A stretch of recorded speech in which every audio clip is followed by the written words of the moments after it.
ಓಂ ಶಾಂತಿ. ಮಧುರಾತಿ ಮಧುರ ಶಿವ ಪರಮಾತ್ಮ ತಂದೆಯ ಮಧುರ ಮಹಾವಾಕ್ಯವನ್ನು ಕೇಳೋಣ.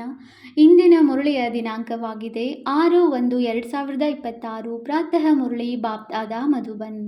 ಮಧುರ ಮಕ್ಕಳೇ, ಬ್ರಹ್ಮ ತಂದೆಯು ಶಿವ ತಂದೆಯ ರಥವಾಗಿದ್ದಾರೆ. ಇಬ್ಬರ ಪಾತ್ರವು ಒಟ್ಟಿಗೆ ನಡೆಯುತ್ತದೆ. ಇದರಲ್ಲಿ ಸ್ವಲ್ಪವೂ ಸಂಶಯ ಬರಬಾರದು.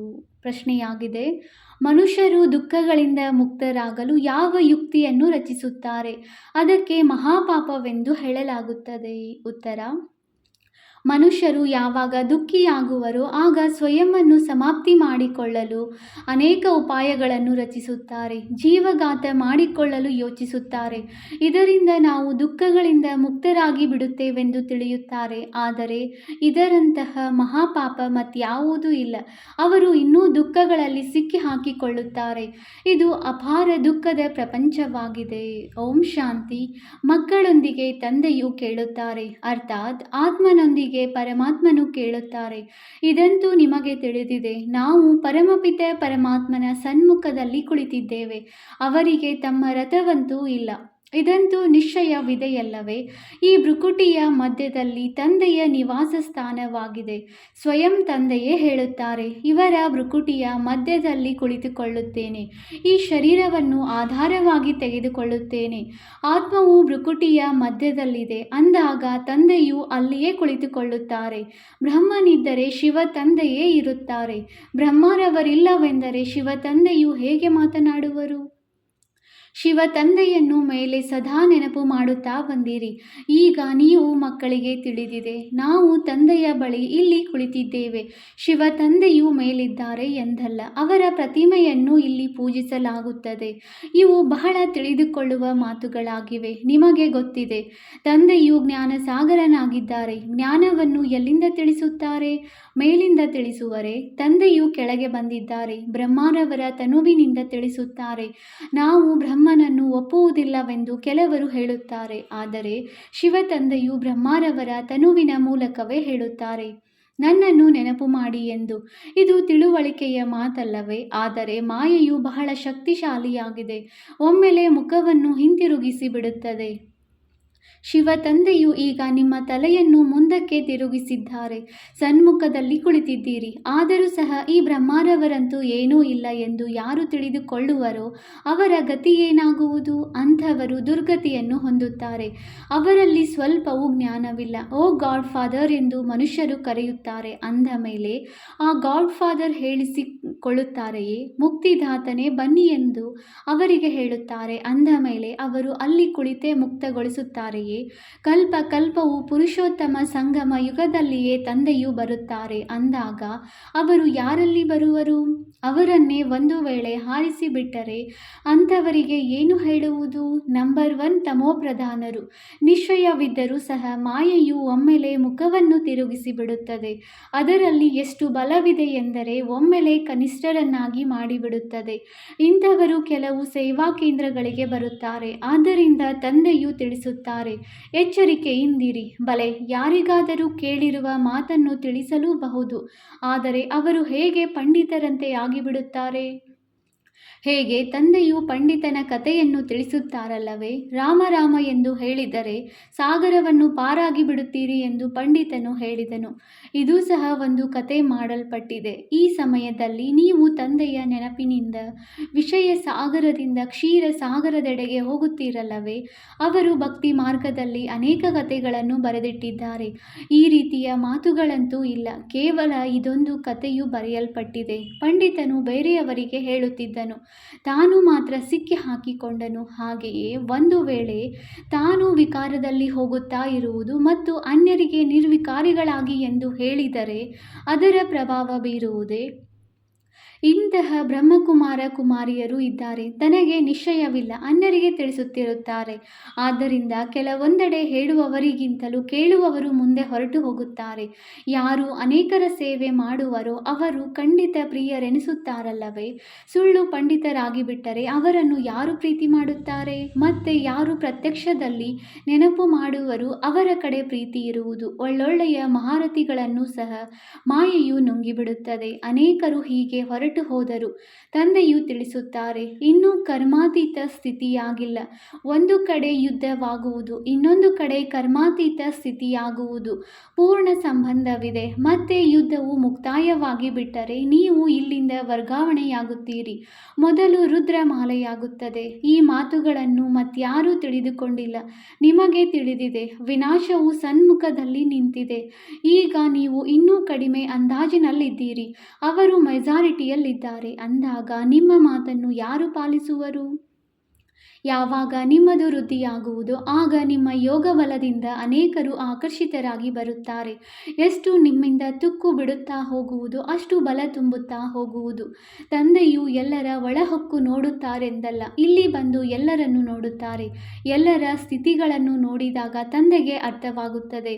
ತಂದೆಯು ಮಕ್ಕಳ ಸ್ಥಿತಿಯ ಬಗ್ಗೆ ಅರಿತುಕೊಳ್ಳುವುದಿಲ್ಲವೇ? ಎಲ್ಲವೂ ಅರ್ಥವಾಗುತ್ತದೆ. ಇದರಲ್ಲಿ ಅಂತರ್ಯಾಮಿಯ ಯಾವುದೇ ಮಾತಿಲ್ಲ. ಈಗಿನ್ನೂ ಕರ್ಮಾತೀತ ಸ್ಥಿತಿಯಾಗಿಲ್ಲ.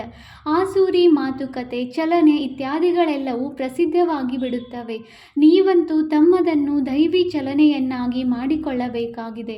ದೇವತೆಗಳು ಸರ್ವಗುಣ ಸಂಪನ್ನರಲ್ಲವೇ? ನೀವೀಗ ಅವರಂತೆ ಆಗಬೇಕಾಗಿದೆ. ಈ ಆಸೂರರಲ್ಲಿ ಆ ದೇವತೆಗಳಲ್ಲಿ. ಆದರೆ ಮಾಯೆಯು ಯಾರನ್ನೂ ಬಿಡುವುದಿಲ್ಲ. ಮುಟ್ಟಿದರೆ ಮುನಿಯನ್ನಾಗಿ ಮಾಡಿಬಿಡುತ್ತದೆ, ಒಮ್ಮೆಲೆ ಸಾಯಿಸಿಬಿಡುತ್ತದೆ. ಇದು 5ನೇ ಮಹಡಿಯಲ್ಲವೇ? ದೇಹಾಭಿಮಾನವು ಬಂದಾಗಲೇ ಒಮ್ಮೆಲೆ ಮೇಲಿನಿಂದ ಕೆಳಗೆ ಬೀಳುತ್ತಾರೆ. ಬಿದ್ದರೆ ಸತ್ತರೆಂದರ್ಥ. ಇತ್ತೀಚೆಗೆ ತಮ್ಮನ್ನು ತಾವು ಹತ್ಯೆ ಮಾಡಿಕೊಳ್ಳಲು ಎಂತೆಂತಹ ಉಪಾಯಗಳನ್ನು ರಚಿಸುತ್ತಾರೆ. 21ನೇ ಅಂತಸ್ತಿನಿಂದ ಬೀಳುತ್ತಾರೆ. ಇದರಿಂದ ಒಂದೇ ಸಲ ಸಮಾಪ್ತಿಯಾಗಿ ಬಿಡಬೇಕು ಎಂದು. ಏಕೆಂದರೆ ಮತ್ತೆ ಆಸ್ಪತ್ರೆಯಲ್ಲಿ ನೋವನ್ನು ಅನುಭವಿಸಬಾರದು, ದುಃಖವನ್ನು ಅನುಭವಿಸಬಾರದು. 5ನೇ ಅಂತಸ್ತಿನಿಂದ ಬಿದ್ದ ಮೇಲೆ ಒಂದು ವೇಳೆ ಪ್ರಾಣ ಹೋಗದೇ ಇದ್ದರೆ ಎಷ್ಟೊಂದು ದುಃಖವನ್ನು ಅನುಭವಿಸುತ್ತಾ ಇರುತ್ತಾರೆ. ಕೆಲವರು ತಮಗೆ ಬೆಂಕಿಯನ್ನು ಇಟ್ಟುಕೊಳ್ಳುತ್ತಾರೆ. ಒಂದು ವೇಳೆ ಅವರನ್ನು ಯಾರಾದರೂ ಅದರಿಂದ ರಕ್ಷಿಸುತ್ತಾರೆಂದರೆ ಮತ್ತೆ ಅವರಿಗೆ ಎಷ್ಟೊಂದು ದುಃಖವನ್ನು ಸಹನೆ ಮಾಡಬೇಕಾಗುತ್ತದೆ. ಒಂದು ವೇಳೆ ಸುಟ್ಟು ಹೋದರೆ ಆತ್ಮವಂತೂ ಹೊರಟು ಹೋಗುತ್ತದೆಯಲ್ಲವೇ? ಆದ್ದರಿಂದ ಜೀವಘಾತ ಮಾಡಿಕೊಳ್ಳುತ್ತಾರೆ, ಶರೀರವನ್ನು ಸಮಾಪ್ತಿ ಮಾಡಿಕೊಳ್ಳುತ್ತಾರೆ. ಶರೀರ ಬಿಟ್ಟರೆ ನಾವು ದುಃಖದಿಂದ ಮುಕ್ತರಾಗುತ್ತೇವೆಂದು ತಿಳಿದುಕೊಳ್ಳುತ್ತಾರೆ. ಆದರೆ ಇದು ಸಹ ಮಹಾಪಾಪವಾಗಿದೆ. ಇನ್ನೂ ಅಧಿಕ ದುಃಖವನ್ನು ಅನುಭವಿಸಬೇಕಾಗುತ್ತದೆ. ಇದು ಅಪಾರ ದುಃಖದ ಪ್ರಪಂಚವಾಗಿದೆ. ಅಲ್ಲಿ ಅಪಾರ ಸುಖವಿರುತ್ತದೆ. ನೀವು ಮಕ್ಕಳು ತಿಳಿದುಕೊಂಡಿದ್ದೀರಿ. ನಾವೀಗ ಹಿಂತಿರುಗಿ ಹೋಗುತ್ತೇವೆ. ದುಃಖಧಾಮದಿಂದ ಸುಖಧಾಮಕ್ಕೆ ಹೋಗುತ್ತೇವೆ. ಈಗ ಯಾವ ತಂದೆಯು ಸುಖಧಾಮದ ಮಾಲೀಕರನ್ನಾಗಿ ಮಾಡುತ್ತಾರೆಯೋ ಅವರನ್ನು ನೆನಪು ಮಾಡಬೇಕಾಗಿದೆ. ಈ ಬ್ರಹ್ಮರವರ ಮೂಲಕ ತಂದೆಯು ತಿಳಿಸಿಕೊಡುತ್ತಾರೆ. ಬ್ರಹ್ಮನ ಮೂಲಕ ರಾಜಯೋಗದ ಸ್ಥಾಪನೆಯ ಚಿತ್ರವೂ ಇದೆಯಲ್ಲವೇ? ಬಾಬಾ, ನಾವು ಅನೇಕ ಬಾರಿ ತಮ್ಮಿಂದ ಸ್ವರ್ಗದ ಆಸ್ತಿಯನ್ನು ತೆಗೆದುಕೊಳ್ಳಲು ಬಂದಿದ್ದೇವೆಂದು ನೀವು ಹೇಳುತ್ತೀರಿ. ತಂದೆಯೂ ಸಹ ಯಾವಾಗ ಪ್ರಪಂಚವು ಬದಲಾಗಬೇಕೋ ಆಗ ಸಂಗಮದಲ್ಲಿಯೇ ಬರುತ್ತಾರೆ. ಆದ್ದರಿಂದ ತಂದೆಯು ತಿಳಿಸುತ್ತಾರೆ, ನಾನು ನೀವು ಮಕ್ಕಳನ್ನು ದುಃಖದಿಂದ ಬಿಡಿಸಿ ಸುಖದ ಪಾವನ ಪ್ರಪಂಚದಲ್ಲಿ ಕರೆದುಕೊಂಡು ಹೋಗಲು ಬಂದಿದ್ದೇನೆ. ಹೇ ಪತಿತ ಪಾವನ ಎಂದು ಕರೆಯುತ್ತಾರೆ. ಆದರೆ ಈ ಚೀಚಿ ಪ್ರಪಂಚದಿಂದ ಮನೆಗೆ ಕರೆದುಕೊಂಡು ಹೋಗಿ ಎಂದು ನಾವು ಮಹಾಕಾಲನನ್ನು ಕರೆಯುತ್ತೇವೆಂಬುದನ್ನು ತಿಳಿದುಕೊಂಡಿಲ್ಲ. ಅವಶ್ಯವಾಗಿ ತಂದೆಯೂ ಬರುವರು. ನಾವು ಸಾಯುತ್ತೇವೆ. ಆಗ ಶಾಂತಿ ಸ್ಥಾಪನೆಯಾಗುತ್ತದೆಯಲ್ಲವೇ? ಶಾಂತಿ ಬೇಕು, ಶಾಂತಿ ಬೇಕು ಎಂದು ಹೇಳುತ್ತಿರುತ್ತಾರೆ. ಶಾಂತಿಯಂತೂ ಪರಮಧಾಮದಲ್ಲಿರುತ್ತದೆ. ಆದರೆ ಈ ಪ್ರಪಂಚದಲ್ಲಿ ಎಷ್ಟೊಂದು ಮನುಷ್ಯರಿದ್ದಾರೆ ಅಂದ ಮೇಲೆ ಶಾಂತಿಯು ಹೇಗೆ ಸ್ಥಾಪನೆಯಾಗುವುದು? ಸತ್ಯಯುಗದಲ್ಲಿ ಸುಖ ಶಾಂತಿ ಇತ್ತು. ಈಗ ಕಲಿಯುಗದಲ್ಲಿ ಅನೇಕ ಧರ್ಮಗಳಿವೆ. ಯಾವಾಗ ಅನೇಕ ಧರ್ಮಗಳು ಸಮಾಪ್ತಿಯಾಗುವುದೋ ಆಗ ಒಂದು ಧರ್ಮದ ಸ್ಥಾಪನೆಯಾಗುವುದು. ಮತ್ತು ಸುಖ ಶಾಂತಿಯಿಂದ ಇರುತ್ತೀರಲ್ಲವೇ? ಹಾಹಾಕಾರದ ನಂತರವೇ ಮತ್ತೆ ಜೈ ಜೈಕಾರವಾಗುವುದು. ಮುಂದೆ ಹೋದಂತೆ ನೋಡುವಿರಿ. ಮೃತ್ಯುವಿನ ಸಂತೆ ಎಷ್ಟು ಜೋರಾಗಿರುತ್ತದೆ. ವಿನಾಶವು ಖಂಡಿತ ಆಗುವುದು. ತಂದೆಯೇ ಬಂದು ಒಂದು ಧರ್ಮದ ಸ್ಥಾಪನೆ ಮಾಡಿಸುತ್ತಾರೆ. ರಾಜಯೋಗವನ್ನು ಕಲಿಸುತ್ತಾರೆ. ಉಳಿದ ಅನೇಕ ಧರ್ಮಗಳು ಸಮಾಪ್ತಿಯಾಗುತ್ತದೆ. ಗೀತೆಯಲ್ಲಿ ಏನನ್ನೂ ತೋರಿಸಿಲ್ಲ. ಪಂಚ ಪಾಂಡವರು ಮತ್ತು ನಾಯಿಯು ಹಿಮಾಲಯದಲ್ಲಿ ಕರಗಿ ಹೋದರು. ಮತ್ತೆ ಫಲಿತಾಂಶವೇನು? ಪ್ರಳಯವನ್ನು ತೋರಿಸಿಬಿಟ್ಟಿದ್ದಾರೆ. ಬಲೆ ಜಲಮಯವಾಗುತ್ತದೆ. ಆದರೆ ಇಡೀ ಪ್ರಪಂಚವು ಜಲಮಯವಾಗಲು ಸಾಧ್ಯವಿಲ್ಲ. ಭಾರತವು ಅವಿನಾಶಿ ಪವಿತ್ರ ಖಂಡವಾಗಿದೆ. ಅದರಲ್ಲಿಯೂ ಅಬು ಪರ್ವತವು ಎಲ್ಲದಕ್ಕಿಂತ ಪವಿತ್ರ ತೀರ್ಥ ಸ್ಥಾನವಾಗಿದೆ. ಎಲ್ಲಿ ತಂದೆಯು ಬಂದು ಮಕ್ಕಳ ಮೂಲಕ ಸರ್ವರ ಸದ್ಗತಿ ಮಾಡುತ್ತಾರೆ. ದಿಲ್ವಾಡ ಮಂದಿರದಲ್ಲಿ ಎಷ್ಟು ಒಳ್ಳೆಯ ನೆನಪಾರ್ಥವಿದೆ, ಎಷ್ಟು ಅರ್ಥ ಸಹಿತವಾಗಿದೆ. ಆದರೆ ಯಾರು ಅದನ್ನು ಕಟ್ಟಿಸಿದ್ದಾರೆಯೋ ಅದನ್ನು ತಿಳಿದುಕೊಂಡಿಲ್ಲ. ಆದರೂ ಸಹ ಅವರು ಒಳ್ಳೆಯ ಬುದ್ಧಿವಂತರಾಗಿರಬೇಕಲ್ಲವೇ? ದ್ವಾಪರದಲ್ಲಿ ಅವಶ್ಯವಾಗಿ ಒಳ್ಳೆಯ ಬುದ್ಧಿವಂತರಿರುತ್ತಾರೆ. ದ್ವಾಪರದಲ್ಲಾದರೂ ತಮೋ ಬುದ್ಧಿಯವರಿರುತ್ತಾರೆ. ಆದರೆ ಕಲಿಯುಗದಲ್ಲಿ ತಮೋ ಪ್ರಧಾನರಿದ್ದಾರೆ. ಎಲ್ಲ ಮಂದಿರಗಳಿಗಿಂತಲೂ ಇದು ಶ್ರೇಷ್ಠವಾಗಿದೆ. ಎಲ್ಲಿ ನೀವು ಕುಳಿತಿದ್ದೀರಿ ನಿಮಗೆ ತಿಳಿದಿದೆ. ನಾವು ಚೈತನ್ಯವಾಗಿ ಕುಳಿತಿದ್ದೇವೆ. ಅದು ಜಡ ಮಂದಿರವಾಗಿದೆ, ನಮ್ಮದೇ ನೆನಪಾರ್ಥ ಮಂದಿರವಾಗಿದೆ. ಆದರೆ ನಾವು ಚೈತನ್ಯ ದಿಲ್ವಾಡ ಮಂದಿರವೆಂದು ಬರೆಯಲು ಸಾಧ್ಯವಿಲ್ಲ. ಏಕೆಂದರೆ ಜೈನರು ಇವರ್ಯಾರು ಹೀಗೆ ಹೇಳುತ್ತಾರೆ ಎಂದು ಕೇಳುತ್ತಾರೆ. ನೀವೀಗ ನೋಡುತ್ತಾ ಇರುತ್ತೀರಿ. ವಿನಾಶದಲ್ಲಿ ಹೋಲ್ಸೇಲ್ ಮೃತ್ಯುವಾಗುವುದು, ಹೋಲ್ಸೇಲ್ ಮಹಾಭಾರಿ ಯುದ್ಧವಾಗುವುದು. ಎಲ್ಲರೂ ಸಮಾಪ್ತಿಯಾಗುತ್ತಾರೆ. ಬಾಕಿ ಒಂದು ಖಂಡವೇ ಇರುವುದು. ಭಾರತವು ಬಹಳ ಚಿಕ್ಕದಾಗಿರುವುದು. ಉಳಿದೆಲ್ಲವೂ ಸಮಾಪ್ತಿಯಾಗಿ ಬಿಡುತ್ತದೆ. ಸ್ವರ್ಗವು ಎಷ್ಟು ಚಿಕ್ಕದಾಗಿರುವುದು. ಈಗ ನಿಮ್ಮ ಬುದ್ಧಿಯಲ್ಲಿ ಈ ಜ್ಞಾನವಿದೆ. ಯಾರಿಗಾದರೂ ತಿಳಿಸುವುದರಲ್ಲಿ ಸಮಯ ಹಿಡಿಸುವುದಿಲ್ಲ. ಇದು ಪುರುಷೋತ್ತಮ ಸಂಗಮ ಯುಗವಾಗಿದೆ. ಇಲ್ಲಿ ಎಷ್ಟೊಂದು ಮಂದಿ ಮನುಷ್ಯರಿದ್ದಾರೆ ಮತ್ತು ಸತ್ಯ ಯುಗದಲ್ಲಿ ಎಷ್ಟೊಂದು ಕಡಿಮೆ ಜನಸಂಖ್ಯೆ ಇರುತ್ತದೆ. ಇವರೆಲ್ಲರೂ ಸಮಾಪ್ತಿಯಾಗುತ್ತಾರೆ. ಮತ್ತೆ ಮೊದಲಿನಿಂದ ವಿಶ್ವದ ಇತಿಹಾಸ ಭೂಗೋಳವು ಪುನರಾವರ್ತನೆಯಾಗುತ್ತದೆ.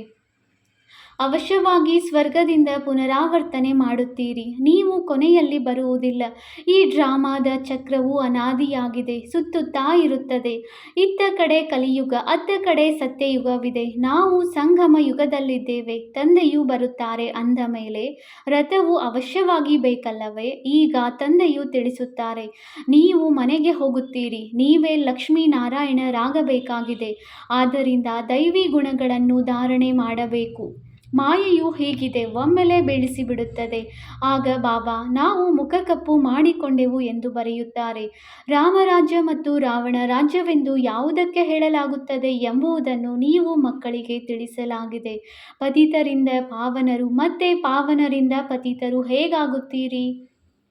ಈ ಆಟದ ರಹಸ್ಯವನ್ನು ತಂದೆಯೇ ಕುಳಿತು ತಿಳಿಸುತ್ತಾರೆ. ತಂದೆಯು ಜ್ಞಾನಪೂರ್ಣ ಬೀಜರೂಪನಾಗಿದ್ದಾರೆ, ಚೈತನ್ಯನಾಗಿದ್ದಾರೆ. ಅವರೇ ಬಂದು ತಿಳಿಸಿಕೊಡುತ್ತಾರೆ. ತಂದೆಯೇ ಹೇಳುತ್ತಾರೆ, ಇಡೀ ಕಲ್ಪವೃಕ್ಷದ ರಹಸ್ಯವನ್ನು ತಿಳಿದುಕೊಂಡಿರಾ? ಇದರಲ್ಲಿ ಏನೇನಾಗುತ್ತದೆ? ನೀವು ಇದರಲ್ಲಿ ಎಷ್ಟು ಪಾತ್ರವನ್ನು ಅಭಿನಯಿಸಿದಿರಿ? ಅರ್ಧಕಲ್ಪ ದೈವಿ ಸ್ವರಾಜ್ಯ, ಅರ್ಧಕಲ್ಪ ಆಸೂರಿ ರಾಜ್ಯವಿರುತ್ತದೆ. ಒಳ್ಳೊಳ್ಳೆಯ ಮಕ್ಕಳ ಬುದ್ಧಿಯಲ್ಲಿ ಜ್ಞಾನವಿರುತ್ತದೆ. ತಂದೆಯು ತಮ್ಮ ಸಮಾನರನ್ನಾಗಿ ಮಾಡಿಕೊಳ್ಳುತ್ತಾರಲ್ಲವೇ? ಶಿಕ್ಷಕರಲ್ಲಿಯೂ ನಂಬರ್ 1 ಇರುತ್ತಾರೆ. ಕೆಲವರು ಶಿಕ್ಷಕರಾಗಿಯೂ ಸಹ ಮತ್ತೆ ಕೆಟ್ಟು ಹೋಗುತ್ತಾರೆ. ಅನೇಕರಿಗೆ ಕಲಿಸಿದವರು ಮತ್ತೆ ಸ್ವಯಂ ತಾವೇ ಸಮಾಪ್ತಿಯಾದರು. ಚಿಕ್ಕ ಚಿಕ್ಕ ಮಕ್ಕಳಲ್ಲಿಯೂ ಭಿನ್ನ ಭಿನ್ನ ಸಂಸ್ಕಾರದವರಿರುತ್ತಾರೆ. ಕೆಲವರು ನಂಬರ್ 1 ಪತಿತರಾಗಿದ್ದಾರೆ. ಇನ್ನು ಕೆಲವರು ಸ್ವರ್ಗದಲ್ಲಿ ಹೋಗಲು ಯೋಗ್ಯರಾಗಿದ್ದಾರೆ. ಕೆಲವರು ಜ್ಞಾನವನ್ನು ತೆಗೆದುಕೊಳ್ಳುವುದೇ ಇಲ್ಲ. ತಮ್ಮ ಚಲನೆಯನ್ನು ಸುಧಾರಣೆ ಮಾಡಿಕೊಳ್ಳುವುದಿಲ್ಲ. ಎಲ್ಲರಿಗೆ ದುಃಖವನ್ನೇ ಕೊಡುತ್ತಿರುತ್ತಾರೆ. ಇದನ್ನೂ ಸಹ ಶಾಸ್ತ್ರಗಳಲ್ಲಿ ತೋರಿಸಿದ್ದಾರೆ. ಅಸುರರು ಬಂದು ಗೊತ್ತಿಲ್ಲದಂತೆ ಕುಳಿತು ಬಿಡುತ್ತಿದ್ದರು. ಅಂದರೆ ಅಸುರರಾಗಿ ಎಷ್ಟೊಂದು ತೊಂದರೆ ಕೊಡುತ್ತಾರೆ. ಇದೆಲ್ಲವೂ ನಡೆಯುತ್ತದೆ. ಸ್ವರ್ಗದ ಸ್ಥಾಪನೆ ಮಾಡಲು ಶ್ರೇಷ್ಠಾತಿ ಶ್ರೇಷ್ಠ ತಂದೆಯೇ ಬರಬೇಕಾಗುತ್ತದೆ. ಮಾಯೆಯು ಬಹಳ ಪ್ರಬಲವಾಗಿದೆ. ದಾನವನ್ನು ಕೊಡುತ್ತಾರೆ, ಆದರೂ ಮಾಯೆಯು ಬುದ್ಧಿಯನ್ನು ತಿರುಗಿಸಿಬಿಡುತ್ತದೆ. ಅರ್ಧಂಬರ್ಧ ಇರುವವರನ್ನು ಮಾಯೆಯು ಖಂಡಿತ ತಿಂದು ಹಾಕುತ್ತದೆ. ಆದ್ದರಿಂದಲೇ ಮಾಯೆಯು ಶಕ್ತಿಶಾಲಿ ಎಂದು ಹೇಳುತ್ತಾರೆ. ಅರ್ಧಕಲ್ಪ ಮಾಯೆಯು ರಾಜ್ಯ ಮಾಡುತ್ತದೆ ಅಂದ ಮೇಲೆ ಅವಶ್ಯವಾಗಿ ಅಷ್ಟು ಶಕ್ತಿಶಾಲಿಯಾಗಿರಬೇಕಲ್ಲವೇ? ಮಾಯೆಯಿಂದ ಸೋಲುವವರ ಗತಿ ಏನಾಗಿ ಬಿಡುತ್ತದೆ? ಒಳ್ಳೆಯದು. ಮಧುರಾತಿ ಮಧುರ ಅಗಲಿ ಹೋಗಿ ಮರಳಿ ಸಿಕ್ಕಿರುವ ಮಕ್ಕಳ ಪ್ರತಿ ಮಾತಾಪಿತ ಬಾಪ್ದಾದಾರವರ ನೆನಪು, ಪ್ರೀತಿ ಹಾಗೂ ಸುಪ್ರಭಾತ. ಆತ್ಮಿಕ ಮಕ್ಕಳಿಗೆ ಆತ್ಮಿಕ ತಂದೆಯ ನಮಸ್ತೆ. ನಾವು ಆತ್ಮಿಕ ಮಕ್ಕಳಿಂದ ಆತ್ಮಿಕ ತಂದೆಗೆ ನೆನಪು, ಪ್ರೀತಿ ಹಾಗೂ ನಮಸ್ತೆ ನಮಸ್ತೆ ನಮಸ್ತೆ. ಧಾರಣೆಗಾಗಿ ಮುಖ್ಯ ಸಾರ ಪಾಯಿಂಟ್ ನಂಬರ್ 1. ಎಂದೂ ಸಹ ಮುಟ್ಟಿದರೆ ಮುನಿಯಾಗಬಾರದು. ದೈವಿ ಗುಣಗಳನ್ನು ಧಾರಣೆ ಮಾಡಿ ತಮ್ಮ ಚಲನೆಯನ್ನು ಸುಧಾರಣೆ ಮಾಡಿಕೊಳ್ಳಬೇಕು. ಪಾಯಿಂಟ್ ನಂಬರ್ 2, ತಂದೆಯ ಪ್ರೀತಿಯನ್ನು ಪಡೆಯಲು ಸೇವೆ ಮಾಡಬೇಕು. ಆದರೆ ಏನನ್ನು ಅನ್ಯರಿಗೆ ತಿಳಿಸುತ್ತೀರೋ ಅದನ್ನು ಸ್ವಯಂ ಧಾರಣೆ ಮಾಡಿಕೊಳ್ಳಬೇಕಾಗಿದೆ. ಕರ್ಮಾತೀತ ಸ್ಥಿತಿಯಲ್ಲಿ ಹೋಗುವ ಸಂಪೂರ್ಣ ಪುರುಷಾರ್ಥ ಮಾಡಬೇಕಾಗಿದೆ. ವರದಾನ: ಸಾಕಾರ ರೂಪದಲ್ಲಿ ಬಾಪ್ದಾದಾರವರ ಸನ್ಮುಖದ ಅನುಭವ ಮಾಡುವಂತಹ ಕಂಬೈನ್ಡ್ ರೂಪಧಾರಿ ಭವ. ಹೇಗೆ ಶಿವಶಕ್ತಿ ಕಂಬೈನ್ಡ್ ಆಗಿದೆ, ಹಾಗೆಯೇ ಪಾಂಡವ ಪತಿ ಮತ್ತು ಪಾಂಡವ ಕಂಬೈನ್ಡ್ ಆಗಿದ್ದಾರೆ. ಯಾರು ಹೀಗೆ ಕಂಬೈನ್ಡ್ ರೂಪದಲ್ಲಿ ಇರುತ್ತಾರೆಯೋ ಅವರ ಮುಂದೆ ಬಾಪ್ದಾದಾರವರು ಸಾಕಾರದಲ್ಲಿ ಸರ್ವ ಸಂಬಂಧಗಳಿಂದ ಸನ್ಮುಖದಲ್ಲಿ ಇರುತ್ತಾರೆ. ಈಗ ದಿನ ಕಳೆದಂತೆ ಇನ್ನಷ್ಟು ಅನುಭವ ಮಾಡುವಿರಿ. ಬಾಪ್ದಾದಾರವರು ನನ್ನ ಮುಂದೆಯೇ ಬಂದರು, ಕೈಯನ್ನು ಹಿಡಿದರು, ಬುದ್ಧಿಯಿಂದಲ್ಲ ಕಣ್ಣುಗಳಿಂದ ನೋಡಿದೆವು ಎಂಬ ಅನುಭವವಾಗುವುದು. ಆದರೆ ಇದಕ್ಕಾಗಿ ಕೇವಲ ಒಬ್ಬ ತಂದೆಯ ಹೊರತು ಮತ್ಯಾರೂ ಇಲ್ಲ ಎಂಬ ಪಾಠವು ಪರಿಪಕ್ವವಾಗಿರಲಿ. ಆನಂತರ ಹೇಗೆ ನೆರಳು ಸುತ್ತಾಡುತ್ತಾ ಇರುತ್ತದೆಯೋ ಹಾಗೆಯೇ ಬಾಪ್ದಾದಾರವರ ಕಣ್ಣುಗಳಿಂದ ದೂರವಾಗಲು ಸಾಧ್ಯವಿಲ್ಲ. ಸದಾ ಸನ್ಮುಖದ ಅನುಭೂತಿಯಾಗುತ್ತದೆ. ಸ್ಲೋಗನ್: ಮಾಯಾಜೀತ್ ಪ್ರಕೃತಿ ಜೀತರಾಗುವ ಶ್ರೇಷ್ಠ ಆತ್ಮರೇ ಸ್ವಕಲ್ಯಾಣಿ ಅಥವಾ ವಿಶ್ವ ಕಲ್ಯಾಣಿಯಾಗಿದ್ದಾರೆ. ಅವ್ಯಕ್ತ ಸೂಚನೆ: ಈ ಅವ್ಯಕ್ತ ಮಾಸದಲ್ಲಿ ಬಂಧನ ಮುಕ್ತರಾಗಿ ಜೀವನ್ಮುಕ್ತ ಸ್ಥಿತಿಯ ಅನುಭವ ಮಾಡಿರಿ. ನೀವು ಈಗ ಜೀವನ್ಮುಕ್ತರಾದಾಗ ನಿಮ್ಮ ಜೀವನ ಮುಕ್ತ ಸ್ಥಿತಿಯ ಪ್ರಭಾವವು ಜೀವನ ಬಂಧನದಲ್ಲಿರುವ ಆತ್ಮಗಳ ಬಂಧನವನ್ನು ಅಂತ್ಯಗೊಳಿಸುತ್ತದೆ. ಎಲ್ಲರೂ ಜೀವನ ಮುಕ್ತರಾಗಿ ಇರುವ ಆ ದಿನ ಯಾವಾಗ ಬರುವುದು? ಯಾವುದೂ ಬಂಧನವಿಲ್ಲ. ಎಲ್ಲ ಬಂಧನಗಳಲ್ಲಿ ಮೊದಲ ಮತ್ತು ಮುಖ್ಯ ಬಂಧನ ಮೊದಲನೆಯದು ದೇಹಾಭಿಮಾನದ ಬಂಧನ. ಅದರಿಂದ ಮುಕ್ತರಾಗಿ. ದೇಹಾಭಿಮಾನವೇ ಇಲ್ಲದಿದ್ದರೆ ಉಳಿದ ಎಲ್ಲ ಬಂಧನಗಳು ಸ್ವತಃ ಅಂತ್ಯವಾಗಿ ಬಿಡುತ್ತವೆ. ಓಂ ಶಾಂತಿ.